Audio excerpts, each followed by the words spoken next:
All right, good morning. I'm going to try to do this mic hands-free here, see if we can make this work. Okay, can everyone hear me? I'll take that as a yes.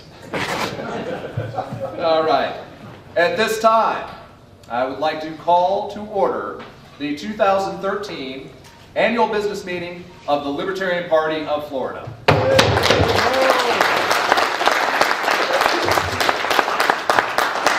And it is with great pleasure that I would like to appoint our Sergeant of Arms for this business meeting, Mr. Paul Henry.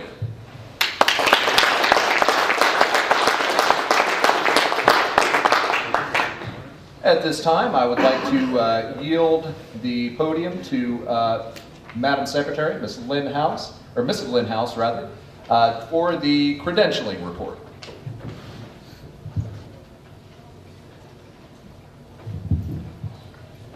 At this moment, we have 57 delegates.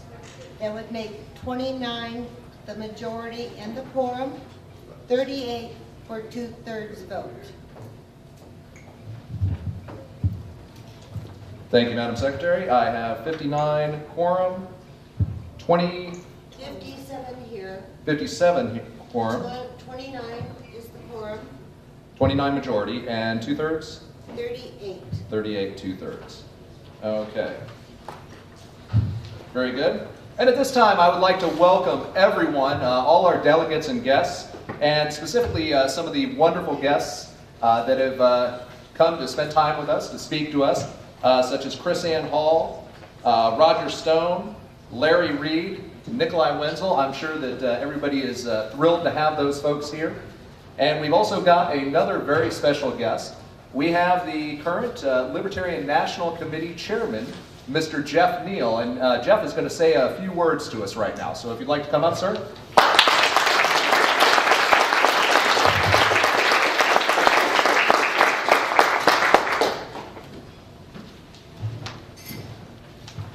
Good morning.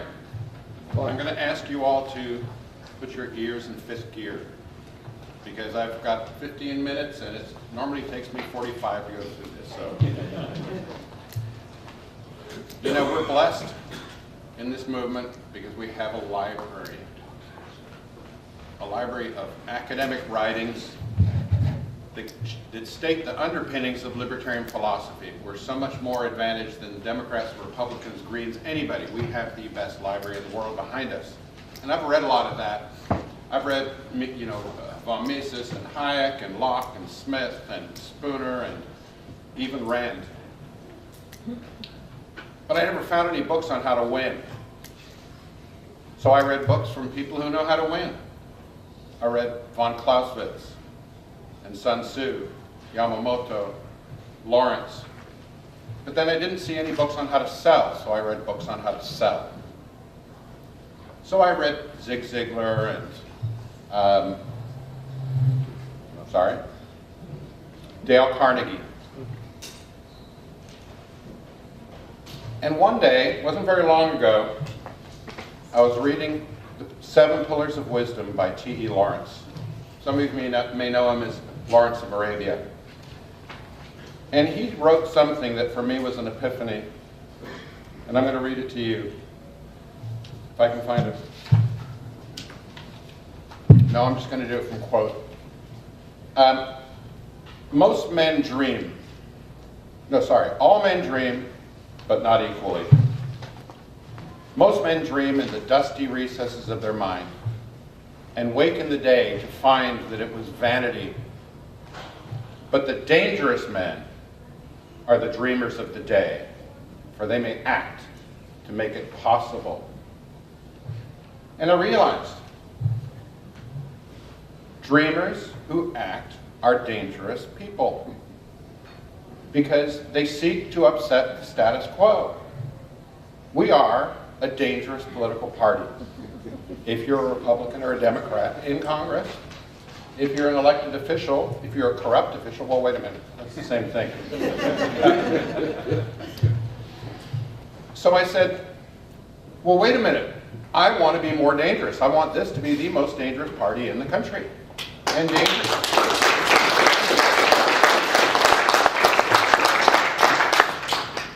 So the first thing I decided to do was to look in the mirror. And I urge you all to do the same thing. Real or metaphorical, you don't have to find a mirror. And ask, what can I do to be more dangerous? Because we're not dangerous if we go on waiting for Fred to be dangerous. We have to be more dangerous. And I want to tell you right now, I want to win. And I'll tell you right now that success is simple. All you have to do what's right, the right way, at the right time. It's just that simple. Do more of what works and less of what doesn't. It's just that simple. Be more effective. Success is simple. It's just not easy. I'm not telling you to come up with some magic bullet, some killer app, some new way of doing things. The way we win is the same way we would win if we waited 20 years or if we'd done this 30 years ago. First, it takes each and every one of us to say, I want to be more dangerous. I'm going to be more dangerous by being more effective. Now, Rand wrote 25 million, or has published 25 million books, sold 25 million books. And I realized, wow, that's a lot of books. She's been published in something like 60 different languages. Look how many people have read Rand. And then I thought, oh my God, there's 6.7 billion people in the world. Nobody's read Rand. And then I see how many libertarians there are, and I said, oh my God, the most people who read Rand, they never became libertarians. I think the worst thing we could do is to say, well, if you want to be a libertarian, first you need to read Rand. Got a terrible track record, folks. But then I came across a quote by John Maxwell who said, an educator takes a simple concept and makes it sound complicated, whereas a communicator takes a complicated concept and makes it sound simple. Folks, we're not in the business of educating. For two reasons. Number one is communication works, education really doesn't. Look at our education system. The second thing is that if you educate, going out there saying, you need to be educated, I think that's really called indoctrinate or propagandize. Education is something every individual has to come to you and say, I want to learn more. And we go, yes, here's the books, read freely. It can't be anything else but a reaction to the desire of people to learn. But communicating is two-way. It's not spoken from the podium to the audience. It's not from the teacher to the student. It's an interchange, and communicate is something we have to do well. Well, now, how can you guys be more effective then? I'm going to give you some simple things that we can all do better, because you never get perfect at it. The first thing is, be nice. Not only to each other, but to others as well. Be nicer. Even if you're the nicest person on earth, you can probably be nicer. That's easy. And I want you to think about the activities we do for outreach in a new perspective. Let's say we're running an Operation Politically Homeless booth. We've got people coming by. We want to expose them. I want you to think of this like speed dating. It's what it is. Somebody stops by. They got 5 minutes. You've got to say, I have to put on a good enough face, show my 3 good features, in such a way that somebody says, yeah, I'm willing to go out on a date with this guy or girl. And then the first time they come to a meeting, it's like a first date. And we all know what the first date is for, right? To get a second date. If we just take that simple approach, it'd be great. Now, Woody Allen said 99% of success is showing up. And he's right. Make a commitment. Have local regular meetings where you get together and practice being nice. And just show up. If you show up, it'll help. Because then when new people come, they don't go, I thought there was a meeting here. Oh, well, nobody showed up. Now, I'm going through this for a real simple reason. I'm going to get to something a little bit pithier, and I think you'll understand why it's so important that we be nice. And we understand that I want to drive traffic to every Libertarian affiliate in the country. I want to have hundreds, thousands, tens of thousands of people coming to our meetings going, you know, I think I'm a Libertarian. Oh, before I do, there's one thing I gotta say. Nobody comes to a Libertarian meeting going, I know nothing about you guys. They already know they're really Libertarian or mostly Libertarian, and they're interested. And when their only exposure is to what I call the Bilderberger brothers, the guys wearing the tinfoil hats, ones that want to debate them on the finest points of the, you know, reasons for why we haven't had a policy on the Lagrange points, you're going to lose them. Don't. Read Dale Carnegie and understand what it means to just learn how to talk about their favorite subject, which is always themselves. Don't debate them, ask questions. Agree with them, move on. If they say something really strange, say something like, you know, other Libertarians have fought that way when they first came to our meetings, and move on. It's our polite inside way of saying, oh, I'll deal with that issue later. I want you to come back. But learn some skills on that, folks. All right, now that's inside. But what about outside? Well, I had another one of my epiphanies. Maybe I should see a doctor about that. Branding, marketing. I'm reading a book right now called Your Marketing Sucks. That's the title of the book. It's a great book. I highly recommend buying it. There's like 2 pages in there that are worth the entire price of the book. Folks, our marketing sucks. Bad news, if we want to be good at politics, we're going to have to be good at marketing. It's not just philosophy? No. All right, now, at National, I'm concerned about what it is that National can do to help. And branding is one of the things we talked about, but let me talk to you. Branding isn't the logo. It's really not. It's a strategy of how to get the message out there, what the basics of the message are. The logo or the color scheme or the font or the type size, they're all part of branding, but they're the least important part. What is important is that we are in a battle for political market share. Plain and simple. So we're in the world of, well, Coke and Pepsi. There's 2 dominant players in the industry, then these other people scrabbling, and we want people to pay attention to us. What's the first thing we do? It's the first thing we don't do. The strategy to take on Coke and Pepsi is not to say, Coke drinkers are stupid, and Pepsi drinkers wear funny clothes. That is not a good strategy. Make sure that you attack, when you do attack, that you attack the leaders of the Democratic and Republican Party, not the rank and file. Because the rank and the file, what we want to do is to drive a wedge between them and the American people and Congress, the government. Not a good idea to drive that wedge between us and the Democratic and Republican voters. It's not a good idea. But anyway, so in the big world of branding, I said, well, wait a minute, how do the Republicans and Democrats brand themselves? That's really the question we ought to be asking is, I need to understand more about my opponent. Sun Tzu would say to know your enemy. Well, how do they brand themselves? So I came up with some numbers that are totally unscientific, but people like numbers.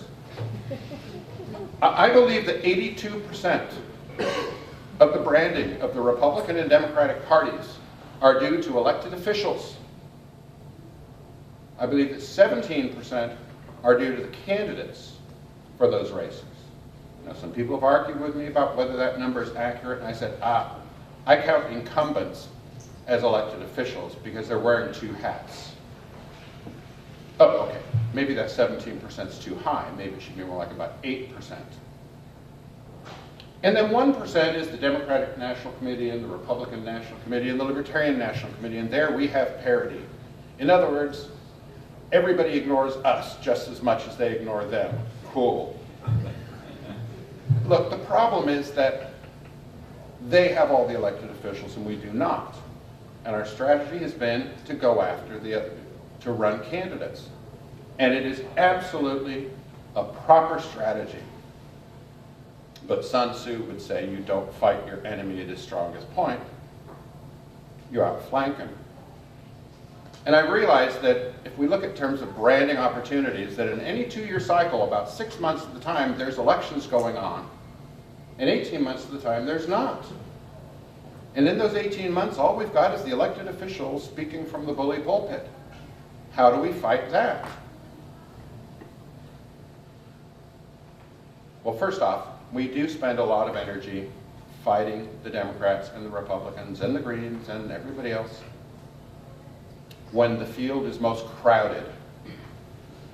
That's when all the ads are going on. That's why you fight for it. That's why the costs are as high as they are. That's why the attention of the public and the media is so, they're fatigued. How can they find that one message of liberty in an entire sea full of stuff? And I don't want you guys to think, don't run. I'm saying there's more we can do. I don't want a party that works 6 months out of every 2 years and then sits on its butt for a year and a half planning for the next melee. I want to see what we can do to go after the 18 months when nobody's paying any attention, anything but the elected officials. Because we need to get our name in the media. And I believe we get all the media we deserve, or buy. I don't think there's a media conspiracy. I think there's a monetary conspiracy. They want us to buy ads from them. They don't want to give it for free. So, I want to buy ads. I think Adrian's going to think I ripped him off, but he didn't. But I didn't. What the Libertarian Party National Committee has agreed to do, we have 4 basic projects going on right now in various different phases. Some of them may bore you to tears. The one thing we're doing first is we're developing a clear, defined relationship between National and the affiliates. I'm calling a service level agreement. So everybody knows what National does, what the affiliates do. As we say in Texas, where I'm from, good fences make good neighbors. And we need some good fences so everybody knows this is our yard, that's your yard. Yeah, I'll fetch your ball when you need it, but don't put up no tree houses on my side. The second thing is, I want a legal action fund. I want to raise money and I want to be ready when we get sued, because last year with the Republicans filed suit against us in 7 states to try to succeed in Michigan because, oh my God, they cheated. Surprise. But we need money to be able to do that. But being a marketing guy, I'm not, but I'm going to tell you I am. But having a marketing perspective, I realized that the legal defense fund sounds really boring. Can't we call it a legal offense fund? And can't we raise the money to actually start attacking the Republicans and Democrats where we have opportunities? In state houses, candidates challenging their candidates. And I said, couldn't our motto be, let's be offensive? Wouldn't that be fun? It's a double entendre. So I promoted that and said, that's a great idea. Now that's a simple thing to do. We're working on both of those first 2. The third one is we said, we don't have a libertarian eBay. A place where you can go to and say, show me all the stuff that's for sale, all the projects going on, and let me pick which ones I want to fund. Well, you know, supermarkets work because they incite you to buy more than your budget. You go in and say, ooh, that's cool, I gotta have that. But honey, we don't have the money, I don't care, I want it. Every wife's heard that from her husband, I'm sure. Well, we're gonna do that with something that is basically a crowdfunding for the Libertarian Party. We're gonna put every project up on one site, have people see what's going on. Now in the venture capital world, those people who give money to venture capital schemes are known as angels. So I bought the URL of Libertarian Angels, and that should be launching in June. Now we're going to start this an experiment, but instead of getting an email one day saying, hi, Project X, give us money, and then 3 weeks later, hi, Project Y, give us money, people will be able to go and see, oh my God, you guys have 26 projects going on. I missed the email about that one, but that's really cool. Well, there's a marketing concept called cross-selling. And it's absolutely essential if you're going to market anything. It would be like going to a grocery store and saying, I'm out of milk. Okay, we'll go get it for you here. Don't look inside. That's not how marketing works. We don't do that. So we're going to change that. But the last one, the Libertarian Angels is important because it sets up more of ability to do the last one. The last one we're doing, I want to run ads nationally, on TV. We framed them around something that we did in Travis County, Texas in 2000. The concept is simple, and Adrian, you've heard it before, you've done it on the air. You might be a libertarian. We didn't even do it first. It was been kicked around and talked about since the 1980s, before Jeff Foxworthy ever came up with the "you might be a redneck," so don't worry about copyrights. But the concept is really simple. I don't want to go out there and say, "You are a libertarian." People are going to go, like hell, you say? I'll make up my own damn mind. So we'll ask them, "You might be a libertarian." The ads will drive people to a website, and the first thing they get to see is, well, all your other ads. And from there, they can learn about the Libertarian Party.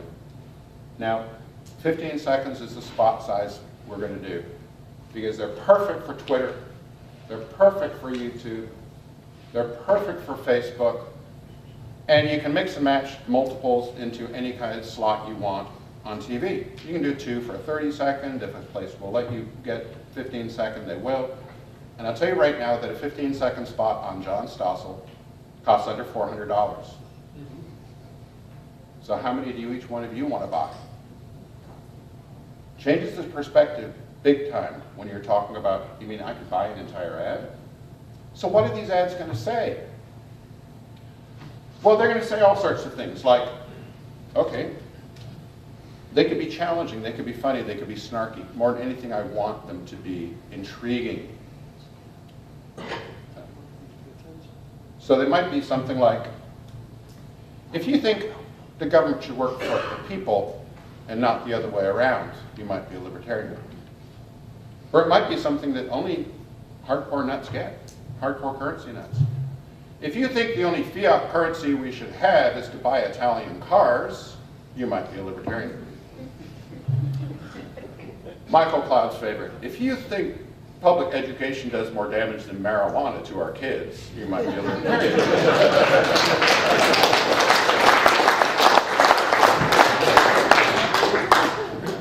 If you think the left is too left and the right is just wrong, you might be a libertarian. If you think Congress is stupid because there's no way you can cut one pie into 8 equal quarters, you might be a libertarian. On and on. How many? However many you want.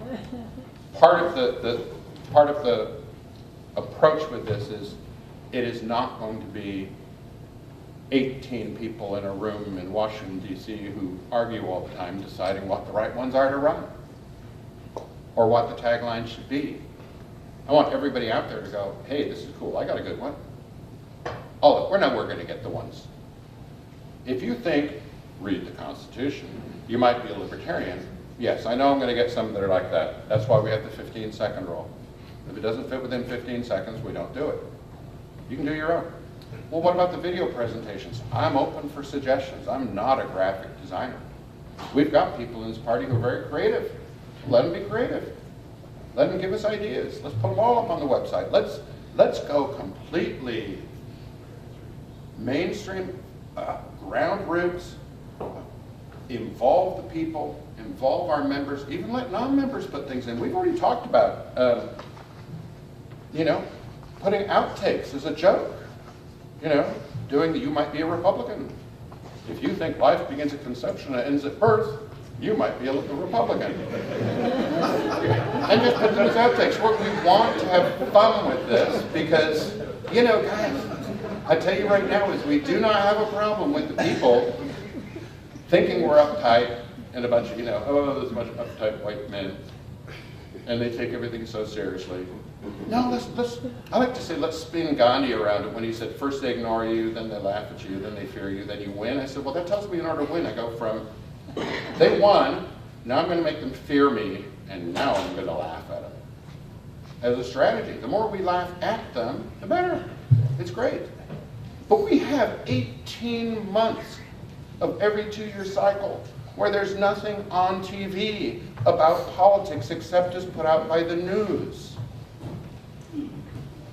You don't have to be a big, pretty boat if you're the only boat in the ocean.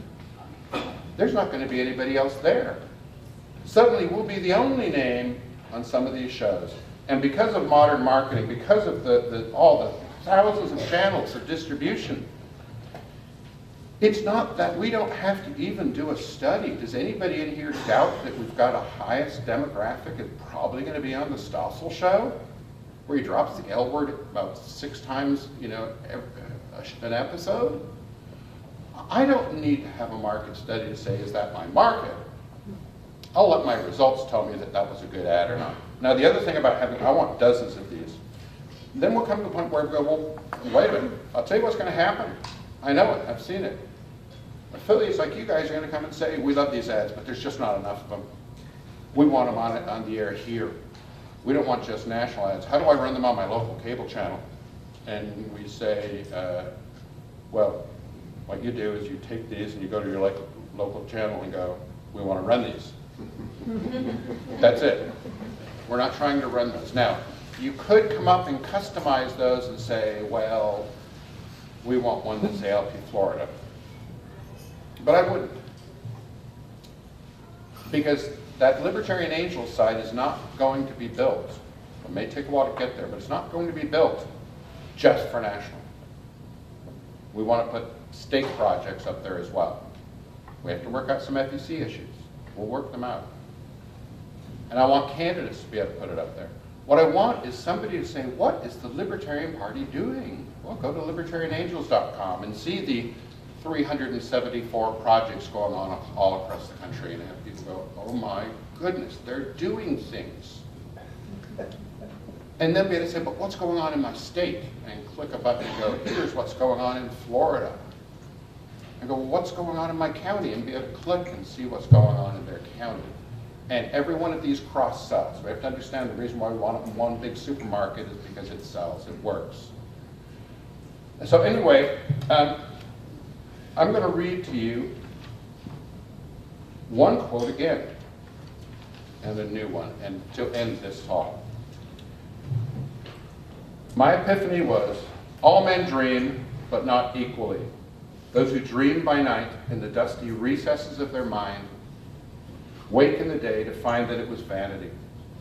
But the dreamers of the day are dangerous men, for they may act their dreams with open eyes to make it possible. You know, almost invariably somebody will walk up to me and say, well, you know T.E. Lawrence wasn't a libertarian. Yes, I know. So I'm going to end with a quote by a legendary libertarian. And I say legendary because he's not real. The world you desire can be won. It exists. It is real. It is possible. It is yours. John Galt. Thank you.